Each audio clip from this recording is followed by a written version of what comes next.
Welcome to episode 6 of Pera's Playbook. Tonight we're joined by Allie Routledge from the Colorado Buffaloes women's track team. Allie, how are you?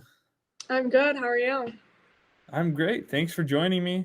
I love track. Love, that I can get a track athlete on. I got a couple more lined up, which is exciting.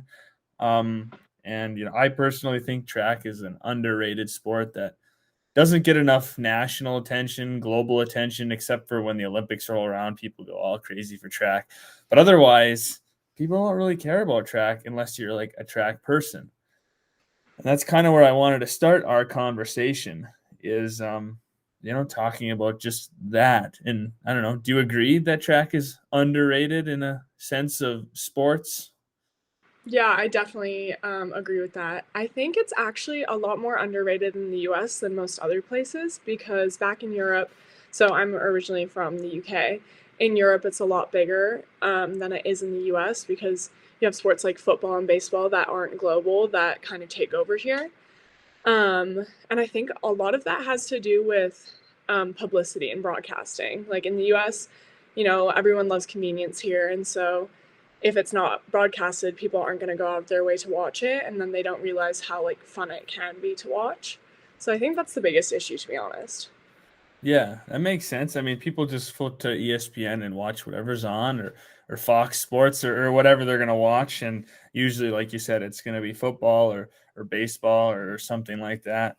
I was at a high school track meet a couple of weeks ago, and this guy I knew I was talking to was like, I never realized like how intense track is. And, I never thought of it the way you think about other sports. Like you're playing hockey or basketball, you can have a bad day, but a track runner can have a bad day too, and they have like a bad race. And, just like I never thought of it in the way like you think about other sports and how tough track is. And it just kind of baffled me that it took somebody this big like realization to understand that when to me it was just normal because I mean I was no track star, but I ran track from all through middle school and high school, and I loved track, and I knew how hard track was, and I saw how hard it was for people to have success, and that mental side of it is so there and running just like it is in other sports. So it was just baffling to me that somebody like needed to come to that realization that track athletes are real athletes. Yeah, I think you would be surprised how often people have that realization right in front of you as a track athlete. I think it gets a really bad rep for being boring. When people think of the track, it's like, oh, like they just run, like they run in a circle, is what you hear the most. And people don't think that that's very hard. But like, I don't know, track like tests your mental and technical abilities, and it like pushes, you're really testing how much you can push your physical limits in most track events. And like, I think a lot of people also don't understand what a variety of events exist because everyone's always talking about, running in circles, like I said, but, you've got hurdles, you've got pole vault, high jump, heptathlons, decathlons, like people just aren't aware of those. And I think that that's a big thing that's missing for them. Yeah. And I can't believe that people find it boring. Like that was one of my favorite parts about track was just being at the meets. I mean, I thought track meets were so fun. You got to hang out with your friends and like watch other people race, and that was one of the most exciting parts. And I still go to track meets just cuz I love watching track, and I don't know, you get a really good race and it's nail biting. Yeah, it's it it's is. intense, We you got photo know? finishes and everything. Yeah. Yeah. I mean, you see it at the collegiate level all the time. And I remember there was that. It was a couple of years ago. I think it was Texas A&M, the 400 hurdles, the men's 400 hurdles, and they like threw themselves across the finish line. I mean, the Yeah. video went viral on social media, but it was so intense that just trying their hardest to get that, to beat the other person. And it's just, I don't know. For people who haven't watched track or don't find it exhilarating, I don't know what they're watching. Like they have to be watching I some don't pretty either. bad. They got to be watching some pretty bad I track. often, when I'm watching track, like come away with goosebumps. Like everyone's just putting their heart on the line. Like they leave it all out there. Like you said, it's not uncommon to see people like stumbling across the line or throwing themselves across just to get that extra millisecond. And I think that's crazy. Yeah, and then there's other. I mean, just incredible, just people and like the physical things they can do. I mean, watching like college 100 hurdlers when they hurdle and their head stays like perfectly, like no Yeah. movement, just boom, boom, boom, gliding over the hurdles. Or, watching college or Olympic long jumpers. And I mean, they just look like they fly in the air forever. Mhm. And it's just incredible. Or somebody like you with high jump. I mean, it's incredible, what people can do. And people, they always like go, ooh, and ah, look at that home run, or look at that guy and his 3-point shooting ability. But it's like, I don't know. I love all sports, so I'm not dissing the other sports. I just feel like people are missing out on track. No, I completely agree. I think, you know, track has a way of stripping back all of the things you can hide behind, like teammates, like, technical skills, like even just passing or dribbling. Like it strips back all of those, which are also talents and very like amazing skills, but it's all you out there. It's just you and your mind and your body and figuring out how you can accomplish what you're trying to do without like being able to make any excuse for yourself. Yeah, that's so true. And you mentioned it once about the like kind of seeing what you're made of. But track really does show you what you're made of with some of these events. I mean, there are people who are just fantastic athletes who can't hack track because I mean it's mentally hard and it's just physically grueling and it can break you.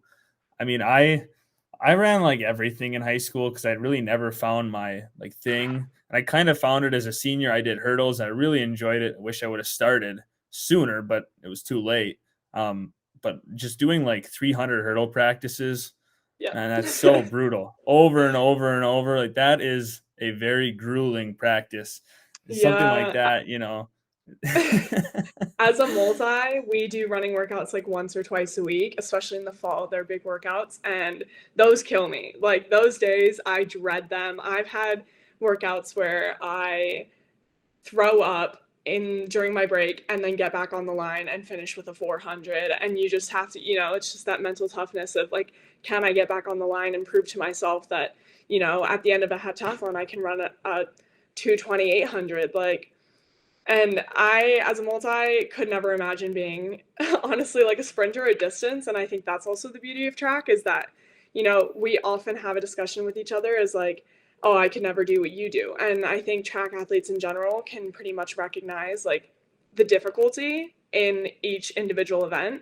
And it kind of, yeah, you often run into a distance runner that's like staring at the high jump bar and they're like, I don't know how you do that. But then they're going and running like however many miles a week. And I'm like, absolutely not. Like, Yeah, it's really crazy how when you get into track, even when you're there, like certain athletes, it's just the way you look at each other and the incredible things that you're all doing. And I want to come back to that. You said like training for multi events, like a heptathlon, or we're gonna loop back to that later in the episode. I got that on the list because that always amazes me. Um, but I guess before we kind of get there, let's talk about your like recruiting. I doing this podcast, especially doing my other podcast that focuses on hockey. I know a lot more about hockey recruiting than I used to know. I've learned a lot. And then in this podcast with football recruiting and softball recruiting and different sports. But how intense is the recruiting for Division I track? And was it stressful? How was the process for you? well, I had a really unique experience. I grew up in the Middle East for at least through fifth grade to 12th grade. And so when I was being recruited, it was pretty much all on me to reach out to coaches. They would have had no idea who I was. I just competed twice a year from 8th grade through 12th, and I was on no one's radar. So I basically shot out emails to as many coaches as I could of schools that I was interested in, and then just like hoped for a response. And how I actually got in contact with Lindsay Malone, who's my coach at CU, was on Instagram. So I DM'd her. She's really active on there. Shameless plug, you should go look at her, Coach Lindsay Malone. And and I actually DM'd her on there, explained who I was, and she was like, perfect. Can you meet with my husband? He'll be at the throws. He's the throws coach. He'll be training an athlete. I'm actually not able to make it into Boulder today. And so I went over there, met him, and that's how I got in contact with them. And I came back for an unofficial visit because no one wants to fly me out from the Middle East, which is totally understandable. Um, but yeah, it was pretty intense. It was like you basically just have to send them all your marks and some video. They want to see how you move as an athlete. They want to see what kind of potential you have, but at the end of the day, numbers don't lie. So I think that's what's pretty unique about track is you can get recruited more easily abroad. I had friends who went and played D3 basketball and things like that, but and they managed to do that, but I know it was actually a lot more work than even I had to do. Because at the end of the day, numbers don't lie, and they'll take you if you can jump high. So, yeah. Yeah. And you had a different experience, obviously, from going to school in the Middle East. That's not the general recruiting path that most Yeah. people would have to go through. And I was going to bring that up later in the episode too. So we'll kind of loop back to that living in different countries part. But working our way through Colorado, kind of go through your first season. You just said that you'd only been competing a couple times a year, and now you hit college where it's a lot more intense, especially at the Division I level. Yeah. So I would say the biggest change for me was just like the quantity. Like I was an athlete growing up. I played basketball, tried a bunch of different sports. So I wasn't unfamiliar with like lots of work and training year round. It was just I had never done it in one sport, especially track. So my season in Doha was about 4 weeks long, to be honest, and had one local meet, which was really just us competing against our own team, and then one meet with our conference. And so the biggest difference was coming here and having that extra load, but also like getting that exposure to a coach that knows what they're doing and all this access to, facilities and food and all these other things that you get being a D1 athlete. But one thing that I feel like I didn't experience maybe as much as other people might coming from the US is I knew coming from the Middle East, like I might have been the best there because it's such small schools and a small community, but I was very aware of that. And so coming here, I felt like I had to prove myself more than anything, rather than come in and get that kind of shock of, oh, you're not the best, that I think a lot of people deal with going D1 because, if you're going D1, you were probably the best in your school. So, yeah, that was interesting. But COVID played a big role in my first year. So I was class of 2020 out of high school.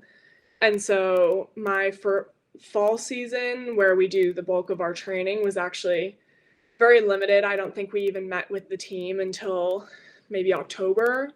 And usually we kick off practice right as school starts. So that was a little tough, but it was a bonding experience for the freshmen. We had a pretty big freshman class coming in, and so we would just go to local tracks and do the workouts that our coach sent us until we could come in. And then from then on out, we were being tested once a week for COVID. And then once we got to season, we would test our usual routine once a week, and then a day before leaving if we were traveling anywhere, or a day before a meet. So that was definitely an interesting experience coming in as a freshman. But, you know, everyone went through it, so it is what it is. But Yeah. it did, I think, make the progression a little slower for a lot of my class because, especially as a multi, like you rely on time to develop all of your events. So having a short and restricted first year wasn't ideal, but it was an experience. Yeah, it was an experience. That's one way to put it. So one thing I want to swing back to that you mentioned is the fact that you knew you came from somewhere small and you knew you were the best there. Like that whole, you didn't have to come to a realization that you might not be the best where you were going and how other people struggle with that, because that's so true. I mean, a lot of these people, like you said, if you're going D1, you're the best. You're the big fish in a little pond, and all of a sudden Yeah. you're going to the big ocean of Division I sports where there's people from all over the country, all over the world who are the best where they're from. And Mm-hmm. it's hard for people to, cope with that. If you've been the best your whole life and all of a sudden you're not winning everything, that's hard to deal with. Like, That's really Yeah. mentally tough. And then that being, the mental game is everything. It's what really sets you back in your training. And so you gotta, be able to handle that. So having that coming in with that piece, I'm sure sets you kind of ahead. You didn't have to go over that hurdle that other people had to go over.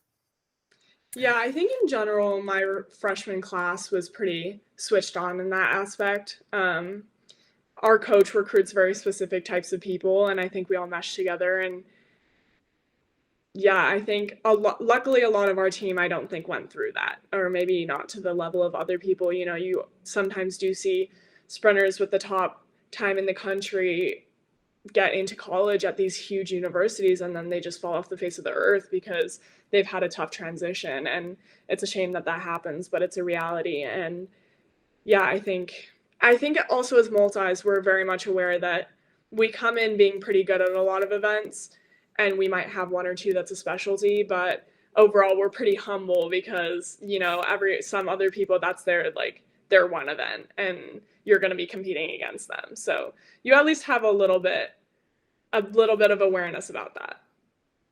So I want to talk about that now. We've been bringing it up a lot. Being a multi, you know, it's always amazed me because, like you kind of said, you really kind of have to excel at multiple events. You have to be good at multiple events. And you were talking about the mental toughness of can I run a 2:20 800? That's a pretty good 800 time. Just all around. Looking at different, if you look at Division 2 times, I mean, that's a really good D2 time. And you look Right. at D1 times, like that's a really good time, especially when you look at the fact that you're running that after doing all of this other stuff. It's incredible. So obviously the mental part is a huge part because you have to be able to endure all these different events. But I guess we should start with, I mean, how do you train for that? You've got to train for all these different events. Like you said, a lot of people, they devote all their time and energy into one event. The 100 is my thing. I got to work on blocks. I got to work on Yeah. sprinting, yada, yada, yada. But you've got to work on all these different things. It's not like you get more time than other people. No. No, we don't. So CU is a pretty unique situation. When you come into college as a multi, you tend to bounce around between coaches. You go to the sprints coach for your sprints, you go to the jumps coach for your jumps, and that's one thing I liked about CU. And part of the reason I came here is because Coach Malone, she coaches everything. So her husband is a two-time Olympian and coaches our throwers, but we don't get coached by him, and that's like that he has his athletes, and we're Coach Malone, other Coach Malone, Lindsay Malone's athletes. And I think that's really special. And so she sets up our weeks. We tend to lift 2 times a week. In the fall, we'll do 2 running workouts a week, one really big one and one slightly smaller one. And then we usually touch base on an event once a week. And so in each practice, we'll do about 2 to 3 events. So that might consist of a lift, a run, and hurdles. Or it might be high jump, stadiums, and shot put. So those tend to be what our practices look like. And if we can, we all practice together. We have a really big squad, which is also unusual for multis. I would even say we probably have one of the biggest squads, at least in D1, for combined events. So that's really fun. You get to practice alongside everyone. Yeah, that's I still it's hard to like wrap my head around that. You know what I mean? Like the fact that you really don't spend that much time on each event when you're Yeah. practicing and you still do well at it. You still have success. You do a lot better than, a lot of people could ever do. You know what I mean? Like there's a lot of people who that was their event and they devote all this time to it, but they're never going to get to this level, and you can do it for, many different events. And it's truly, incredible. And that's the other thing, like about people who like don't find track amazing. Like how many other sports can say that? I mean, there's obviously in football, you've got people who can do many different things, or basketball, but in those sports, again, most people specialize one thing. Well, I'm a wide receiver, or I'm a this, and like that's your thing. But in track, you've got athletes, they can do it all. They can just do Yeah. everything. Yeah, it's true. And you see some of the, I mean, you see it at the collegiate level too, which is amazing. But then you look at the pro level and they would be winning NCAAs in their individual events, but are putting it all together and doing 7 in 2 days. And that's just incredible. It like Yeah. baffles all of us. We follow all the pros and we just will practically gossip about it with our coach and just be like, this, how did this athlete do this? Like, it's just incredible. It's really fun to watch. And if anyone And hasn't watched Anna Hall, if there's anyone to make you excited about track, just go ahead and watch Anna Hall because she's an incredible athlete and she is just full of energy. She's the most like one of the most entertaining athletes you can watch, I think. well, there you go. That's going to get you into track if you're not into it. Yeah. Um, and the other thing is the fact that it is 2 days. Like it's not like you're getting a lot of breaks in between there. You're not getting a lot of Yeah. rest. You're going. Yeah, it tends to be 30 minutes between events. Yeah, Depends on the that's meet, crazy. but that's a minimum of 30 minutes. So you tend to walk straight from one event to the next and start your warm ups for that. Um, but you will have meets where it's a little more spread out based on the meet schedule and things. And then you come back the next day a little sore and beaten up, but then you just do it again. Yeah, that is crazy. It's just insane. I guess that's all I really think of to say is that it's crazy or insane. There was something I saw on your Instagram. I tried to do a little research, didn't find much. You had a post basically like that's a wrap, British Championships. Yeah. So I was wondering if you could kind of tell us about what that was. Yeah, so last year, we were actually traveling for Pac-12 championships, and my coach pulls me over and she's like, "Hey, I just got an email that you got an invite to British Championships, which is our national track championships." And so that was pretty exciting. They just didn't have a contact, but it's an invite-based meet. If you hit the standard, and they haven't invited you, you can also reach out to them, and they'll probably like let you into the meet because you did reach their standard that they set. But yeah, it's pretty exciting to get an email from British Athletics and, it says like you're invited to the British Athletics Championships. So I went last year and that was my first year. Um, I was struggling a little bit with injury at the time, so didn't jump maybe as well as I wanted to, but I honestly was just there last year to soak up the experience, see what I can do, and just enjoy being there. Jumped against, I think, 2 or 3 Olympians. So, I just sat there once I got out and watched them, and that was amazing in itself. So, I did get my invite about 2 weeks ago for this year's, which is July 8th. So, gearing up for that, and hopefully I can put up some big numbers, and, we'll see what happens after that. No expectations, but we'll see what I can do. Would you, if the opportunity came up, want to compete internationally for Great Britain? Absolutely. Yeah. I feel like I tend to try not to put a lot of pressure on anything like going pro, because, like you said, it's an ocean. Like, there's so many incredible athletes. What are the chances that, from the US or the UK, which both have incredible athletics teams, like you can't necessarily go into things expecting that you'll ever get there, but, cross that bridge when you get there and have those goals and just keep training and you never know what can happen. So if that opportunity arose, yeah, I would definitely take it. Right. You just got to keep working hard and, doing your best. That's really all anyone can do. Exactly.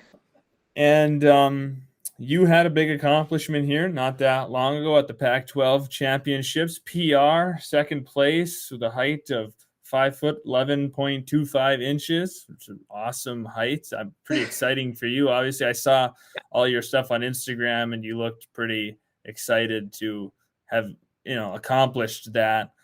So I guess tell us about that. Go into that story there. Oh, it's a long one. So, um, my time at sea has been pretty turbulent. I've struggled with a few different injuries, and so each of my seasons have been either cut a little short or not really what I'd hoped. I did come in recruited as a multi and a high jumper, and so I think I've only done 3 or 4 multis since being here, which is not a lot, but So this year, I actually jumped that height in indoors at one of our home meets, which was really exciting. It was a huge breakthrough for me. My PR before that was 179, so 2 centimeter increase. Probably doesn't sound like a lot to a lot of people, but in high jump, and it's a pretty significant amount. You're fighting for every centimeter, so yeah, that was exciting. And then I've had a back issue going on for about a year, a few different things. So about midway through my season, I got steroid shots in my back. And so I took a bit of a dip about mid to end of season. And for a few weeks, it was really tough mentally and physically. Things just seemed like they were getting worse. And so that was obviously really hard going to practice and, almost having a mental breakdown like every single day just because you feel like your body doesn't know how to do what it used to 2 weeks ago. But pushed through, and I kind of have come to terms with like my back like has pain and that's how it is. And since it's been a year, I'm kind of used to it. And one thing that my coach encourages me to focus on with that is if I set the jump up right, if my technique's better, it's not going to hurt as bad. And so when things are bad at a meet, that's what we focus on. And so rather than getting in your head about, oh no, like my back hurts, how am I going to jump well? It's like, well, if you do it right, it won't hurt as much. So like, let's get it done. So that was a big thing coming into a few of my later meets, or actually my meets all year. But one big change about PAX was I tried to go in with not too many expectations. It was a really stacked field this year. We had 4 girls going into championship season with a 6-foot jump, if not higher, which is in the track world. Once you hit 6 feet as a woman, it's kind of like, okay, you've made it, you're legit. Like, it's a pretty big number to hit. So going in, I kind of just told myself to be competitive, but that's a really hard thing to do in track. And one thing that I was even talking to my teammates about the day or few days leading up to it is how do you be competitive in high jump? Because the whole point of high jump is the more relaxed and calm you are and the better technique you have, that's like the best you're going to do. It's not like an 800 where you can say, okay, I know that girl's going to run well, I'm going to stick on her and I'm going to beat her in the end. Like you can't have that like fiery competitiveness where you're just like put it all out on the line, because that's not going to end up helping you. You'll tense up, you're going to load, which is getting low, and you lose all your explosiveness. So that was one thing I was struggling to figure out going into it. And I just decided that the best way to approach the meet was just have fun, soak it all in, enjoy being there, and just focus on myself. When I jump, I don't like to watch other people jumping. So you'll often find me like with my eyes shut or back turned to the mat or walking around aimlessly. And usually just repeating to myself like one jump at a time kind of thing, like one bar at a time. And I talk to myself a lot verbally, right? Yeah, out loud, and a lot of visualization. But yeah, I think that was the biggest change for me, was figuring out how to be competitive, but what works for me, like when I'm talking to myself, basically. Well, that's really makes it even more incredible to see that number and to know that you've been battling different types of injuries, and you've kind of got to just fight through that pain and mentally beat it. Like you said, like, if you jump better, it's not going to hurt as much, but it's still going to be there. And there's a lot of people who just they can't push pain out. So the fact that you can, in a way, you just kind of battle through it and you still PR and get second place at the Pac-12 championships is really an amazing achievement. Yeah, So it's yeah, it's really incredible though. I mean, it's something to be obviously proud of, and like something I'm sure you've been working for the whole time you're there.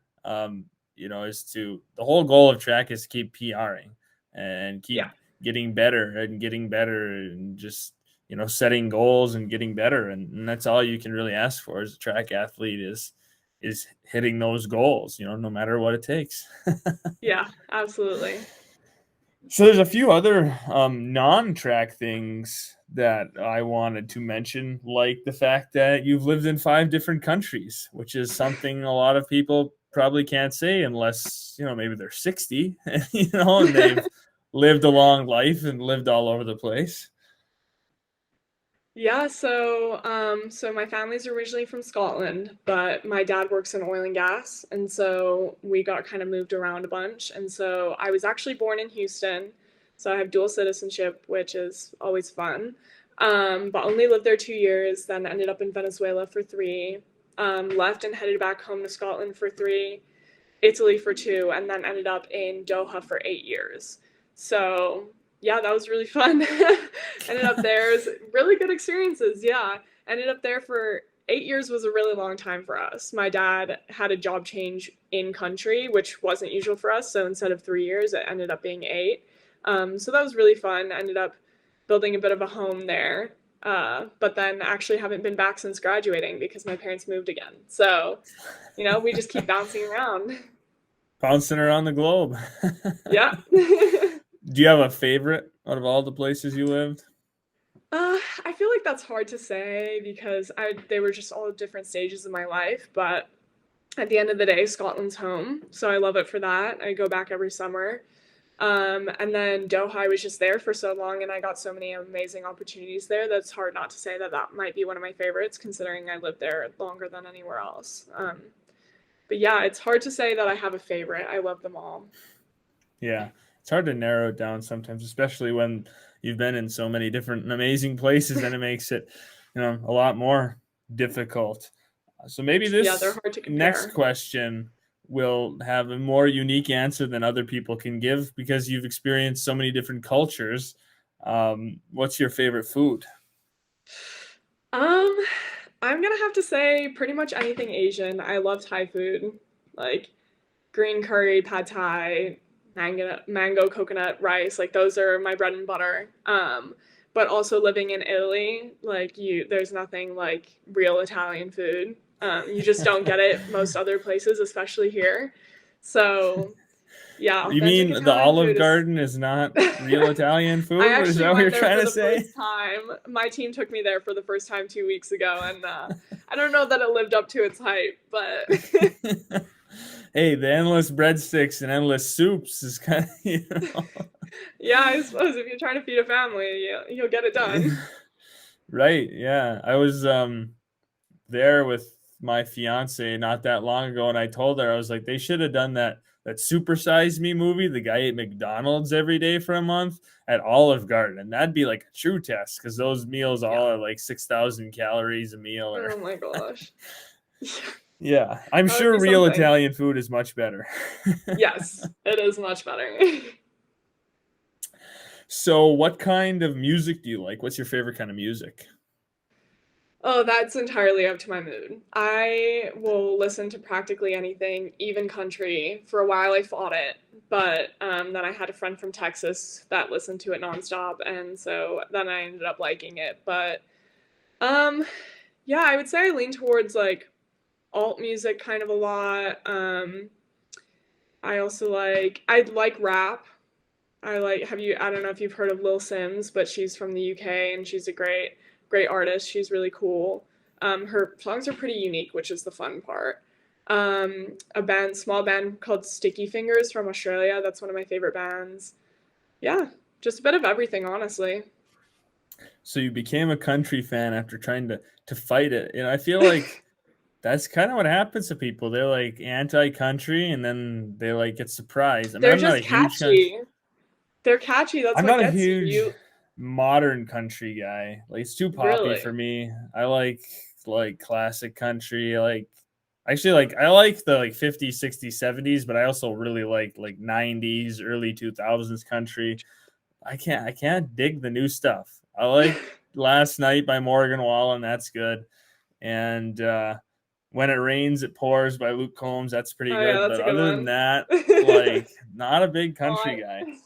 I can't say that I know enough country songs to even like engage in this discussion, but I probably know more of the recent ones if I'm honest. So Yeah, yeah, I do not know more of the recent ones. That's kind of funny though that you said you fought it and then you ended up liking it.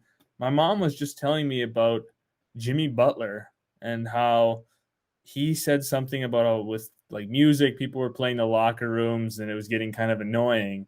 So he played like country music to annoy them. but then he ended up actually starting to really like country music, and now he's a big country fan. So it started off he was trying to annoy his teammates because everyone thought it was horrible, but now he's actually a country fan. So, That's how country music gets you. It's like so annoying at first, and then it's so catchy that everybody likes to sing along to songs. Who doesn't? That you right. end up liking it because you know the words. Yeah, who doesn't like dirt roads and beer and failed romances and whatever else. Windows down, driving in the country. Yeah, What's 75 more to degrees love? and exactly. It's hard not to love it. What is your favorite non-track sport? To watch or play? Both.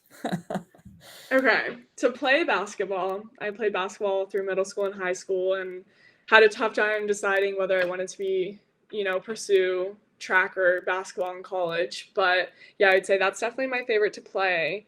To watch, basketball's fun. I love a good tennis match or, watching gymnastics or synchronized diving in the Olympics. I feel like those are ones that I don't watch unless it's the Olympics, but when it is, I'm like, that needs to be on. They like Yeah. surprise you. I feel like there's quite a few Olympic sports that kind of roll like that, even more underrated than track, Hmm. where people really don't pay attention unless it's the Olympics, but then you just get sucked in. Like, I don't know, there's quite a few sports like that people don't really, they're not mainstream, but when the No. Olympics roll around, it's like, wow, this is incredible. Like, I don't Well, I know. think Yeah. everyone finds themselves being critics during like the dive competitions. It's like, oh no, that splash is too big. Oh, they were out of sync. And you get caught up in that and it's so fun. And then you're like, laugh at yourself, like as if I could do that? Yeah. Yeah. Well, it's kind of fun to be a critic, to the TV. When you're sitting on your Hmm. couch, it's a lot easier to be a critic there than Yeah, but absolutely. yeah, no, I love the Olympics for that reason. There's so many unique sports that, get to get a spotlight for a while. I mean, they should get the spotlight more because they're all incredible, but Yeah. I guess maybe it wouldn't be as fun. The Olympics wouldn't be as fun if it It wasn't wouldn't be like, as special, yeah. now it's time to watch all these sports I haven't been watching. Like football, basketball, everyone loves them, but you know what you're going to get. That's why Yeah. people watch them. They know what they're going to get. The other sports, people watch them because they don't know what they're going Yeah, true. to get. That is, yeah, fair assessment. Yeah, I don't know. Maybe I was thinking too deeply on that one. I don't Yeah, I mean, well, in the Olympics, you don't even have football, and then, or you don't have fake football, I should say. But then, know. Yeah, coming from the UK, yeah, or the Middle East, yeah, I'm or still anywhere learning in the Europe position, so don't ask me about that, but I'm getting there. with fake football, Yeah, American football, you're still learning yeah, the positions. yeah. Well, in Colorado, there's got to be people who are huge Denver Broncos fans, and now the Colorado, football Oh, team, yeah. and Deion it's Sanders. yeah. Did you know who Deion Sanders was before he got hired as coach? Absolutely not. I had no idea. Yeah. See, everyone else, kids born in America, grew up in America, like, oh yeah, prime time, Deion Oh, Sanders. yeah, it But got you, hectic here. And I was like, I don't know what the hell is yeah, going on, but he sounds yeah, important. yeah. You're like, who is this guy? Everyone else is cheering. I better cheer too. Yeah. Yeah. But and then soccer, like it's just not that big in the US. And No, it's not. I think it's because they know they can't maybe, win it. So, well, especially on the men's side, like yeah, the women's though, yeah, the incredible. women are good, but the men really just kind of let you down. Like, Yeah. I don't know. I don't follow it that enough to really talk about it, but I feel like there were some times in recent memory where they missed the World Cup or they didn't even make it. They didn't even qualify. They're like, oh, come on, No, really? yeah. As far as I know, they're not really worth watching at the moment, but the women's team is. Yeah. No, I feel like the men, they have like one superstar, and I can't think of his name right now. But other than him, not cool. Great Britain, on the other hand, their men's team was pretty electric the last Yeah, World England. Cup. Yeah, what's his name? Harry King, or is that what his name is? Or no, am I off? What's his I Harry don't follow it something? enough to know their names, I'm gonna That's the only admit. whatever his name is, that's the only one I think I kind of know because they always talk about. I've got to Google this now just because Harry Kane. That's what it is. Yes, Yeah. I do recognize it now. As a Scot, I am obligated to root against England, so I don't tend to know. But sometimes I will because they're the closest thing. So Yeah. Well, I'm not saying I'm a big Great Britain fan either. I root for Ireland a lot in different sports. A lot of Irish on my mom's side, so I like to root for Ireland, different sports, but they're not awesome. they're They're quite small. yeah, it's hard. You know what I mean? It's hard for those small countries to really excel against bigger countries. Unless they played Yeah. the United States, they'd probably beat them. I mean, on the Well, we were men's actually side at having least. this we were having this debate actually with my team. I think even my first year here, so it was a while ago, when my coach and my teammates didn't realize that Scotland, England, they don't compete as separate teams in the Olympics. It's Great Britain and Northern Ireland. We're all one team.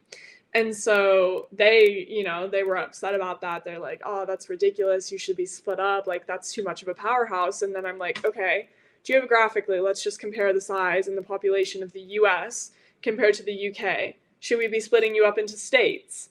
And they're like, okay, fair enough. Like, I'm like, what do you Yeah. mean we're the powerhouse? Yeah. If you look at how many athletes the United States has at the Olympics, Yeah, it it's ridiculous. is ridiculous. I mean, the other major countries like France or Great Britain, I mean, it's like the US will have whatever 100 more, 200 more athletes or something crazy. I mean, just because you have the most athletes obviously doesn't mean you're going to win, but the fact that you can still field that large of a team is Yeah. like, I don't, yeah, you were totally in the right there about that argument. Like, Just had to set it straight. right. Yeah, people, sometimes you just got to set them straight. Like you said, then they kind of realize like, oh yeah, that was kind of dumb. Yep. All right. So, with your recent success, your big PR, do you have a specific goal for next year? Um, yeah, honestly, our goals tend to be pretty incremental because, in track, like PRs can be few and far between. So if you set them too high, you can end up with disappointment. Whereas if you set yourself little goals along the way, that tends to be where you're going to find the most success. So my biggest goal is being consistent at higher heights. And so, next year, if I can get however many meets over 180, that would be, like amazing. That would be a great goal for me. And then as far as heptathlon goes, I'll have my individual general goals of each event. But then an overarching one was 5,000, a score of 5,000 or higher in the hep, which I fully believed I could have done this year. I was actually really close, but unfortunately, the one hep that I did this year was actually in Azusa, which is known for being a great multis meet, but they had rain for the first time in history at that meet. And so we were sitting there drenched and cold and shaking the entire time. So it's a little hard to bust out, a perfect heptathlon in that condition. But, we took it on our stride, did what we could do. Wasn't the overall score that I was hoping for, but, learned a lot along the way, got a huge 800 PR, and that's all you can really ask for. So that's still my goal for next year, and hopefully I'll meet and exceed it. But yeah, got to keep it simple. Yeah, right. You don't want to overcomplicate it and get too much in your head because that extra cloudiness just makes it more difficult to achieve your Yeah, goals. exactly. And a All lot of the right. time Well, in track, oh, sorry. no, go ahead. I was just gonna say, a lot of the time in track, a lot of it is progress goals, anyways, and you hit these little, one thing that we think is a big deal in high jump, but to anyone else, they might see it and be like, oh, that was an absolute flop. Is if you hit the setup right, oftentimes you pop up and you get really high in the air and you freak out and you don't know what to do and you end up smacking the bar down or just sitting on the bar or whatever. And then you look at your coach and you're like, oh my God, that was a breakthrough. And it looks horrendous to everyone else, but you know that you figured something out and that's like a breakthrough moment. So that's the other thing about track and keeping your goals like smaller and so you can meet them and not get too hard on yourself because it's so easy to be your biggest critic in anything in life, never mind track where you're putting specific numbers on every single competition you do. Well, most of the people who probably think it's horrendous couldn't even come close to what you're doing. So let them think it's horrendous. They would embarrass themselves if they give it a try. I only high jumped once ever, and it was in middle school. Our track coach was horrible in middle school. He really didn't know what he was doing. He was just a bad coach. And we got to a meet, and he was reading off the list of the events we were going to do. And when he got to my name, he said high jump. And I looked at him and I said, I've never high jumped before. And he looked at me and he said, well, you've got 3 hours to learn. And I went over to high jump with like 2 other middle school high jumpers who are also like just like starting out. Like, it's not like we've done it for that long. And he wasn't anywhere to be seen to help. So I was just running and no idea, no form, just trying to get over I landed on the bar every single time. We also got yelled at and told we weren't allowed to be over there without supervision. So my 3 hours got cut short. And that was my high jumping experience. Never tried it again. Yeah. Sounds about right. You see that a lot in track, I think, with high jump, pole vault, hurdles, like all of those that are a little more foreign to people tend to try it once in middle school or high school, and people are like, yeah, I'll stick to running or long jumping or whatever. And, that's fine. Yeah. Maybe if I would have had a little more guidance, a little more actual training, it would have been different. The fact that I was just thrown to the wolves as a 7th or 8th grader, just plus he probably maybe he was just like, we'll see if this kid can do it, and if he can, maybe he's like some miracle kid. And obviously I wasn't, because I hit the bar every time and I wasn't even close. I mean, I was just throwing myself at the mat. And but yeah, that's a funny story, I guess. At least that's the one thing I got out of it. Good dinner party story. So yeah, exactly. Everyone's got to have a few of them, from your youth. All right. Well, thank you very much for joining me on this episode. Talked about a lot of different things. Very glad to have had you on. Yeah, thanks for having me.